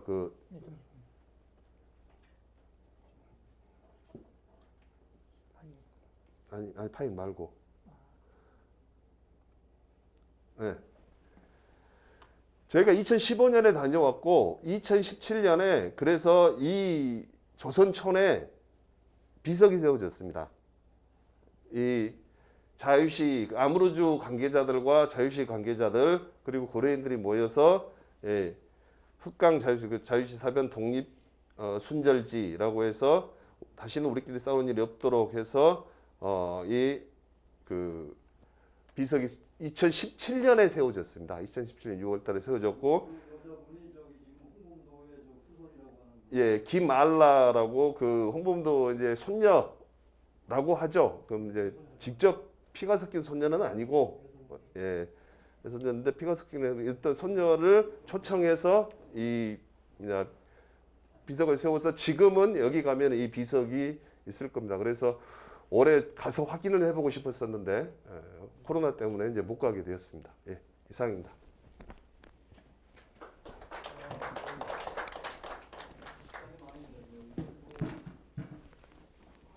사진적인 거 지금 뭐 이것저것 확인 제가 의견하는 게 북로운정서 경우에 소일 총재 갔어요.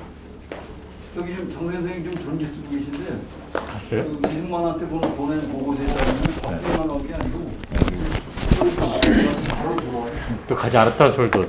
안에 기록이 있어요. 소일 그래서 박주희 소일이 나오고 소일이 좀 있죠. 박주희 김대중 이범석은 들어가고. 그런데 이제 대한의원권 이거는 공식 명칭 우리는 우리 내부적으로 대한의원이지만은 내부적으로는 이제 일본의 관계 때문에 산인 특립의원대 이게 명칭인데 자꾸 특립 산인 빠치산이 번역을 하면 저하고도 틀린데 당시 한인들은 뭐 산인 특립 뭐저 의용대 이렇게 했죠. 내부적으로는 이렇게 해가지고 일본하고 얘기적인 마찰. 이 쟁점이 크게 하나는 니양사변이 특별하고 김영 선생님이 이것을 뭐라고 하냐, 표현을 좀 국가 폭력의 시상제로 봐야 되냐, 범죄자로 봐야 되냐, 자유참전 경우냐. 니양 사건 경우는 사실은 이게 1차, 2차가 있잖아요. 3월 12일부터 18일까지 이제 일본군하고 전투를 벌였던 거는 그게 1차고, 그때는 뭐 그냥 전투가 되니까 그건 참전, 학살이라고 볼 수 있고, 5월 25일날 일본군이 들어온 걸 예상해가지고 거기에 이제 철수하면서 그게 이제 한 700명 정도 이제 나머지 한 130몇 명에서 이제 러시아 사람들 죽인 게 이제 그게 이제 2차 때 3월 12일, 18일에서 죽은 한 거의 대부분 한 500몇 명하고 나머지 남아있던 일본인들 감옥에 있던 사람들 130몇 명에서 이제 합친 게 700명. 그래서 일본 사람들이 니양에 참변해가지고 참극이다 그래가지고 이제 그 700명을 죽였다고 지금 많이 이제 연구자가 많이 나오는 거죠. 그래서 니양 사건의 경우도 이제 이게 그 두 가지 구별을 해야 되고 이제 학살은 학살이다. 이것도 상당히 이제 논쟁적이긴 해요. 다만 이제 누가 지금 제기하셨던 것 같은데 이제 일종의 그 뭐죠 신야 선생님 발표에도 나왔지만은 그 이제 그거는 이제 그 박일리아 쪽하고 그죠? 박일리아 쪽하고 그다음에 이제 박병길이 박완실리 쪽하고 이 이제 결국 선택을 어떻게 봐야 될 건가 이 문제가 상당히 문제가 될 거긴 해요. 근데 사실은 제가 볼 때는 이제 그게 외교적인 문제가 좀 작동했다. 러시아의 어떤 국가주의가 당시 이제 대련이 공고다 협정이 이제 맺어지잖아요. 7월 며칠입니까 그게? 5월 15일부터 7월 한 두 달 정도 하는데 공고다 협정이 맺어진 그 다 한 3주 후인가? 그 트레피친이 처형당하잖아요. 재판이 혁명 재판에. 그러니까 트레피친이라는 것도 사실 어떻게 보면은 이제 일본과의 외교 관계를 고려한 그 소비에트 저쪽에 원동공화국, 원동공화국의 어떤 일종의 정치적인 행위로, 그러니까 거기서 죽인 거로 봐야 되지 않겠느냐. 그러니까 단순하게 그 사건만 자체로 트레피친 처형 문제 한 26명이 죽단 말이에요. 나프타까지 하면 27명 정도 되는데 재판에 회부돼가지고 사형된 사람들이 27명 정도 트레피친 일당이죠. 근데 그 부분도 이제 상당히 좀 여러 가지 측면에서 해석을 해야 될 것 같아요. 지금 어쨌든 시간이 많이 지나서 임 선생님 아까 그 논쟁적인 거 빠뜨렸다 하셨는데 그럼 좀 마지막에 얘기하시죠 뭐. 그래서 그 다음에 이제 우리 발표자들 선생님 답변을 좀 듣도록 할 테니까 일단 제기해 놓으시고 그 다음에 이제 논쟁을.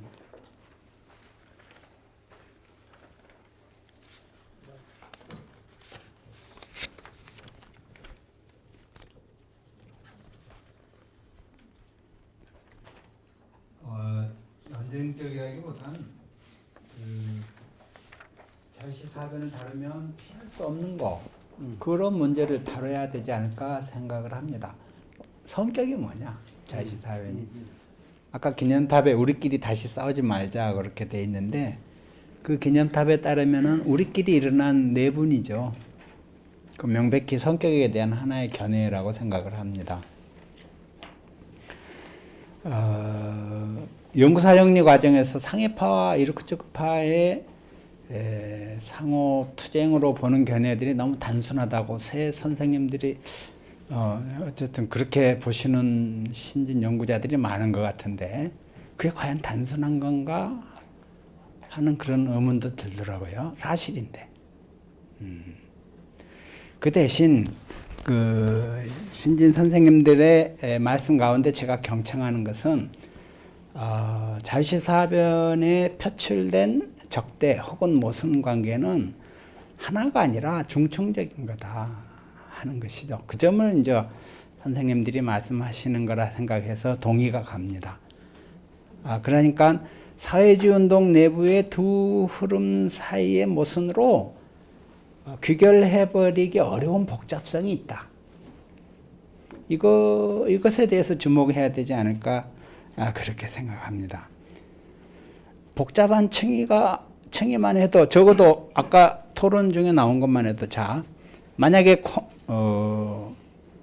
먼저 군대와 군대 간의 투쟁이잖아요. 고려혁명군과 스스로를 대한의용군이라고 생각하는 두 군대 사이의 교전행위입니다. 이게 가장 주된 측면은 아닐까요? 이게 가장 근간에 놓여 있는 거. 그래서 성격을 규정할 때는 양 군대의 성격을 더 파고들어야 될 것 같아요. 그리고 이제 이 성격이 복잡하고 중충적인 거라는 것을 얘기할 때 고려해야 되는 것 가운데 하나가 사회주의 운동과의 관련이죠. 그 관련을 무시할 수 없다고 생각합니다. 상해파 공산당과 이시파 공산당 사이에 분쟁이 여기에 분명히 연관되어 있습니다. 또 민족해방운동 혹은 독립운동 차원의 분쟁도 연관이 되어 있습니다. 고려혁명군은 임시정부 참가를 범죄 행위라고 봤어요. 거기에 참가하는 것은 혁명으로부터 일탈이라고 규정을 하고 있습니다. 그에 반해서 대한의용군은 임시정부 봉대를 주장하고 그러니까 이 측면에 더해서 대한국민의회도 개입하지 않습니까? 임시정부 봉대하는 사람들이 거부하는 지도자들이 있는데 그 지도자들을 거부하는 이유 가운데 가장 중요한 게 대한국민의회 국무부장이다. 대한국민의회 간부로서 운동권의 독립운동 내에 여러 가지 범죄와 일탈이 많다. 그래서 도저히 못하겠다는 거 아닙니까?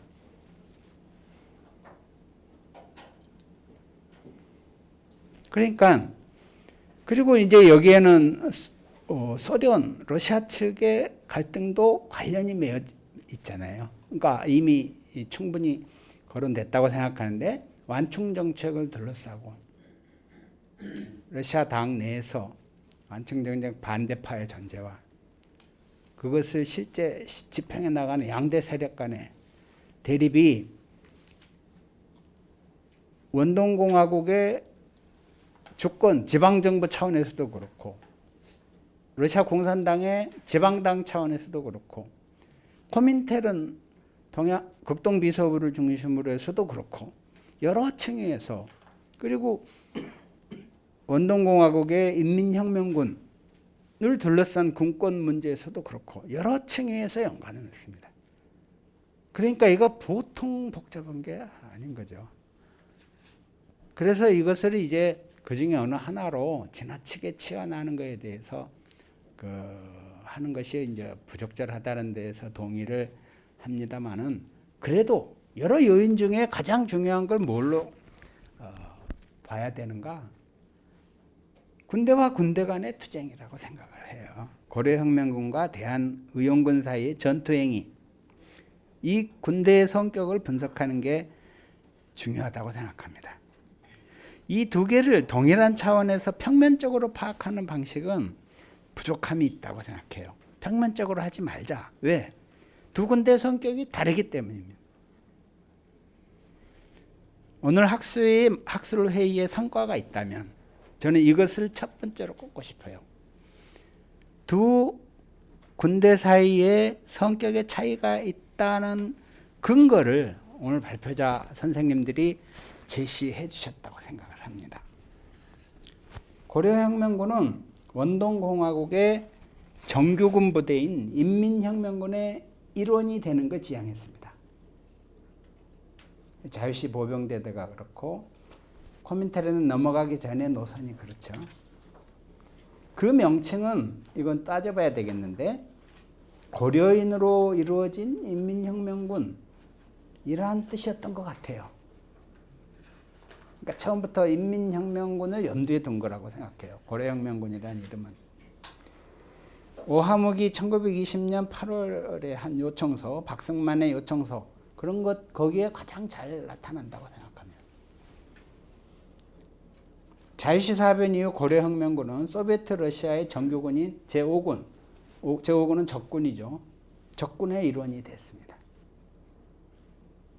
그에 반해서 대한의용군은 비정규전을 수행하는 한인 의용병, 그런 의미에서 빨치산입니다. 자기 자신을 빨치산으로 남기를 바란 거죠. 1920년 10월 A해의 일련의 조치, 이거 오세호 선생이 잘 밝혔어요. 그리고 1922년 11월 18일자 이용의 신문기고문, 송영하 선생이 잘 밝혔어요. 그거 입증하고 있습니다. 특히 이용의 기고문에 주의를 해야 된다고 해요. 그의 말을 빌리면 비록 러시아 사령부의 지휘를 받고 군수의 원조를 받았으나 명칭이 대한의용군대, 의병식, 비정규전 의용병이라고 이용 스스로 몇 번씩이나 되풀이 강조하고 있습니다. 그래서 비교를 하고 있잖아요. 러시아인의 명령을 반드시 복종하지는 않는다. 우리는 러시아군이 아니다라는 것이죠. 뭐라고 하는가? 우리는 제3국이다. 2개국 전쟁에 어느 한 나라와 공수동맹을 체결하고 전쟁했다라고 주장하고 있습니다. 이게 대한의용군의 군대 성격이라고 생각을 합니다. A해는 그걸 용납한 거죠. 완충정책이니까. 인민혁명군이 일본군과 싸울 수는 없어도 빨치산 부대가 일본군과 싸우는 것은 가능합니다. 공고타 협정 체제에서도.